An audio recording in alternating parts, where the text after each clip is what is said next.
कहानी किसान और खजाने का जादू। गहरी रात थी।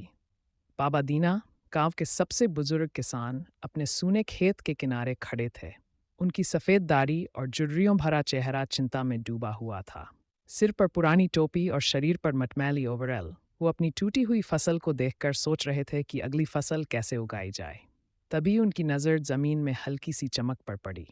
जब बाबा दीना ने पास जाकर देखा तो वहाँ एक पुरानी लकड़ी की संदूक दबी हुई थी। उन्होंने उसे निकाला और खोला तो उसमें से तेज सुनहरी रोशनी निकली। संदूक में एक पुरानी किताब थी जिस पर लिखा था, अगर तुम अपने खेत को फिर से हरा भरा देखना चाहते हो तो जंगल के भीतर छिपा खजाना ढूंढो। लेकिन ध्यान रहे, तुम्हें 3 कठिन परीक्षाओं से गुजरना होगा।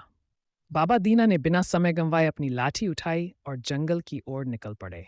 पहली परीक्षा थी एक अंधेरी गुफा में रोशनी खोजना। गुफा में हर ओर अंधकार था, लेकिन बाबा ने अपनी हिम्मत और सूझबूझ से छिपी हुई मशाल ढूंढ ली।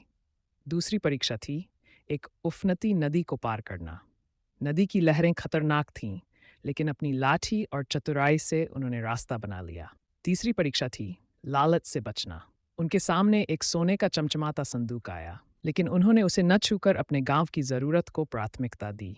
अंत में उन्हें एक जादुई बीज मिला, जिसे खेत में बोने से हमेशा के लिए हरियाली आ सकती थी। बाबा दीना ने वह बीज अपने खेत में बो दिया और कुछ ही समय में फसल लहलहा उठी। उन्होंने उस बीज को गांव के अन्य किसानों में बांट दिया और पूरे गांव में खुशहाली आ गई। गांव के लोग बाबा दीना को उनकी बुद्धिमानी और निस्वार्थता के लिए आज भी याद करते हैं।